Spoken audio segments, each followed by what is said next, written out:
And now on Good Day Charlotte, today, President Trump making his way to our area. A live look here at the folks already lined up more than 12 hours ahead of the event. The president has now visited the Tar Heel State half a dozen times in the past few weeks. The Senate inched closer to another coronavirus stimulus package deal last night, but nothing was set in stone. The negotiations that are still ahead for today. Plus, it started off as 9 cases of COVID-19. Now the Mecklenburg County Health Department has traced at least 50 COVID cases back to events at a Charlotte church. The concern now from both the congregation and county health leaders. And it's a step in the right direction. Atrium Health is now offering 3 new treatment trials for COVID-19. How you can take part in this initiative. And new details emerge from the Breonna Taylor case. A member of the grand jury breaks tradition to speak publicly. Why none of the charges laid out included homicide for the officers involved. Good Day Charlotte at 8 a.m. starts right now. Good morning. You're watching Fox 46. Good Day Charlotte. It is a good day indeed. Welcome in here to the 8 o'clock hour of Good Day Charlotte. I'm Brigida Mack. Hey everybody, Jason Harper here with you on this wonderful Wednesday. Paige is off today. Chuck Rhodes looking at your morning commute. We'll catch up with him in a second, but Nick Coaster says another nice day ahead. Just went outside, a little warmer than what we've been used to. Yeah, definitely a mild start, a little bit muggy out there. There's also some low-lying clouds and some fog out there here across Mecklenburg County. Visibility at the ground is pretty good. We got 9 miles out there, but Chester and Cheraw and some of these areas here south and east of town struggling to see past even a quarter of a mile. We do have a dense fog advisory in place for Lancaster, Chester, Anson, and Richmond counties till 10.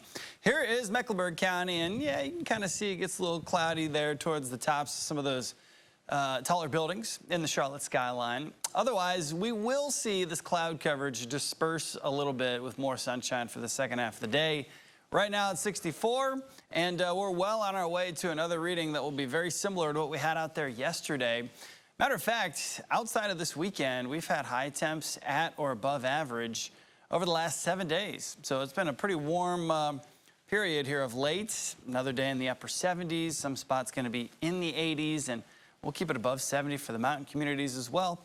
Full details on your 7-day coming up. For now, let's get it over to Chuck. He's got your neighborhood traffic watch. Well, thank you, Nick. Still suffering 77 southbound. 6 miles of backups. You start slowing down 77 south near I-85 exit 13, and then it's slow all the way till you get past the accident scene around the Remount Bridge. Leaving uptown, South Tryon, South Boulevard. Good alternate routes for you. Consider accessing 77 south from Clanton Road. You'll miss the delays entirely. But coming from the north side, might want to use Statesville Road, Statesville Avenue as an alternate route getting into uptown with 77 south slow starting near I-85 exit 13.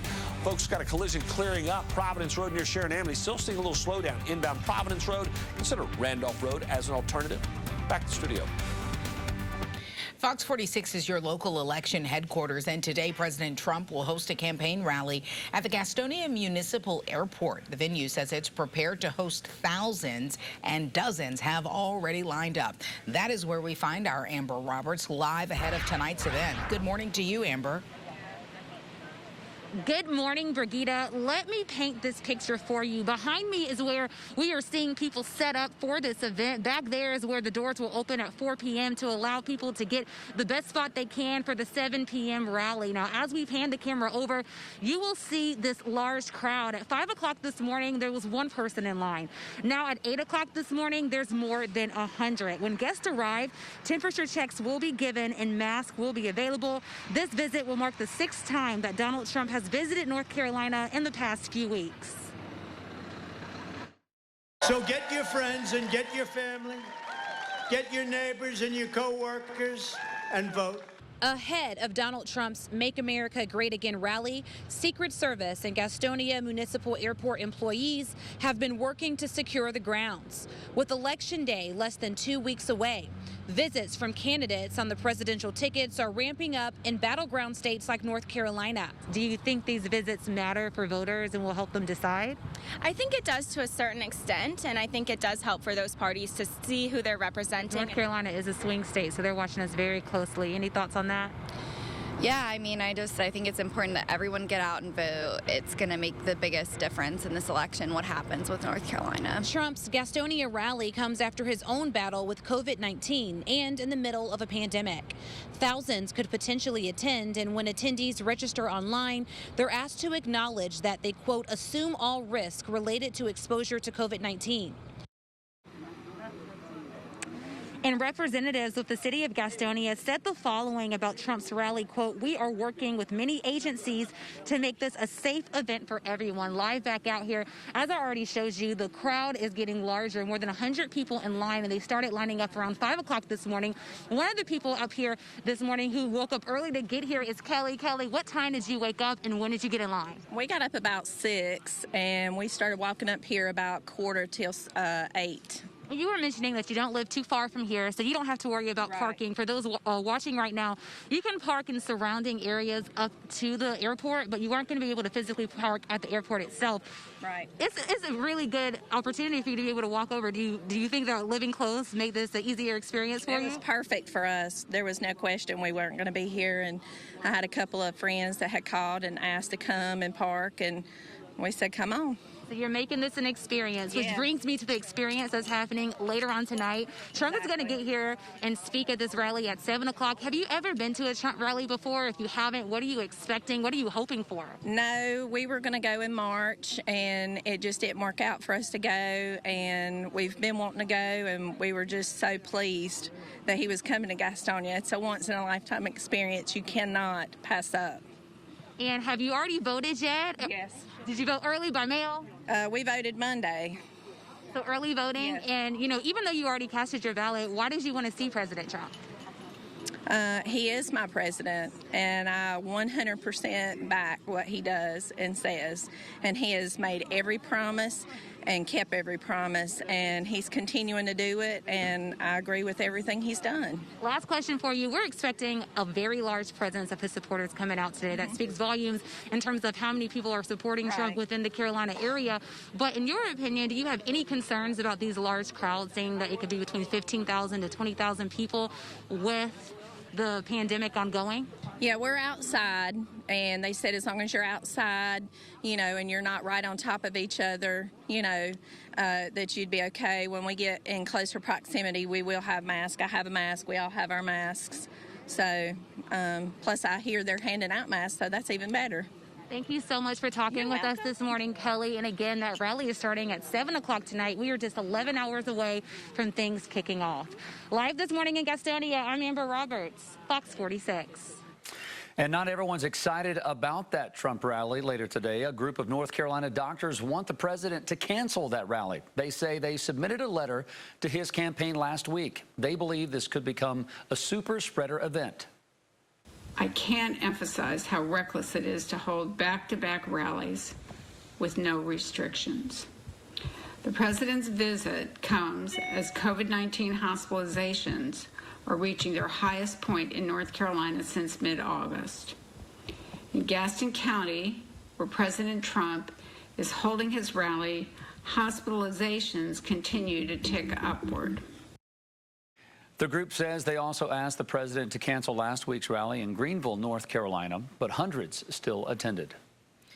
Not only is the president set to be here in the Piedmont today, but so is the Biden campaign. Democratic vice presidential candidate Senator Kamala Harris will first deliver remarks at an early voting event in Asheville, and then she'll head right here to Charlotte this afternoon. Fox 46 is still working to learn exactly when and where Harris's appearance will take place. We can tell you that the events are not open to the public. New at 8 o'clock, President Barack Obama is hitting the campaign trail in Philadelphia today. This marks his first in-person campaigning event for Democratic presidential nominee Joe Biden. He'll be speaking at a drive-in rally there where supporters will be listening to him over the radio inside their cars. New this morning, a federal appeals court ruled that North Carolina can accept absentee ballots for more than a week after Election Day, but they have to be postmarked by November 3rd. The change was part of the settlement with voting rights advocates. Both state and national Republican leaders went to court to fight the deadline extension. So far, more than 2 million people have already voted here in North Carolina. As of Tuesday, the number of votes cast during early voting stands at 1.4 million. More than 650,000 absentee ballots have been cast here in the Tar Heel State. The early voting period runs through Saturday, October 31st. And in South Carolina, more than 600,000 absentee ballots have already been cast. This breaks the record set during the 2016 general election, which more than half a million, I should say, absentee ballots cast then. Leaders in South Carolina expect to see 1 million ballots already cast before Election Day. Early voting in the Palmetto State lasts until Monday, November 2nd. Also happening today, Speaker Nancy Pelosi and the Treasury Secretary Steve Mnuchin will be talking more about the stimulus package deal. The deal inched closer to being done last night, but nothing was set in stone. Fox's Lauren Blanchard is in Washington with more on the negotiations. Stocks closing higher on Wall Street at the closing bell after investors watched all day Tuesday to see if Congress could come to an agreement on another coronavirus stimulus bill. While they did not, Speaker Nancy Pelosi said they were closer to a deal. In a letter to members, she said, "I remain hopeful that we can reach an agreement before the election. It will be safer, bigger, and better, and it will be retroactive." However, in order to have a bill signed by November 3rd, Pelosi maintains the text needs to be drafted by the end of this week. I do think we have a shared value. And when it comes to the Republican Party, there is disagreement on the price tag. President Trump said he'd be willing to go even higher than Democrats' $2.2 trillion ask. If such a deal were to clear the House, obviously with a presidential signature promised, we would put it on the floor of the Senate and let the Senate consider it. Leader McConnell has been Dr. No. When anyone approaches him, including the administration, he has said no, no, no. The numbers the president and Democrats are considering are far higher than the $500 billion bill Senate Leader Mitch McConnell plans to vote on Wednesday. Republicans will come to the table and do what's right for the American people, as they've always have. Now turning to our coronavirus coverage, new this morning, Eichard Elementary School moving to remote learning because of a COVID cluster there.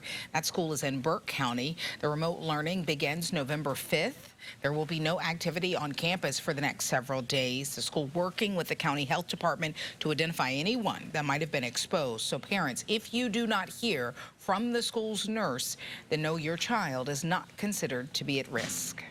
What started off as 9 COVID-19 cases has now more than tripled, and they all link back to group events at one local church. Fox 46's Jamal Goss is live this morning with more details. Good morning, Jamal. Jason, positive COVID-19 cases tied to a convocation event at United House of Prayer for All People has more than doubled since last week. Mecklenburg County health officials first said the church on Beatties Ford Road had at least 9 confirmed cases, and right now there are at least 50 confirmed cases. And officials say some of those attendees testing positive include 5 people who live in nursing homes. People from across the U.S. attended events that were hosted at the church on October 10th and 11th, and there were also other events happening throughout the week. Right now, health officials are urging anyone who went to the church on October 4th through the 11th to go get tested and monitor themselves for COVID-19-like symptoms. Meantime, Mecklenburg County Commissioner Vilma Leak says she's part of the church's fellowship and defended the House of Prayer, saying steps were taken to prevent the spread. Elder Murray came to Charlotte to help direct the process for seating within the confines of that facility. So sometimes the best you do is not always everything that you can do. We cannot control it. And health officials say 75 people who came in close contact with those people testing positive are being quarantined, and say they expect more cases to be confirmed in the coming days. Right now, efforts are underway to set up nearby testing sites so people who attended the event can get tested. And if you still need to get tested for the virus, we have a list of available testing sites on our website, fox46.com. Reporting live this morning in North Charlotte, I'm Jamal Goss, Fox 46. Ahead on Good Day Charlotte, the White House COVID-19 task force is giving us some clarity now on the ongoing pandemic. The message they have for us as they continue to fight the virus. And remember to send us your early voting pics. This is Shirley Rozelle. She voted at Gastonia Main Library and sent her photo in. Send yours to newstips@fox46.com. Don't forget to include your name and where you voted. We'll be right back.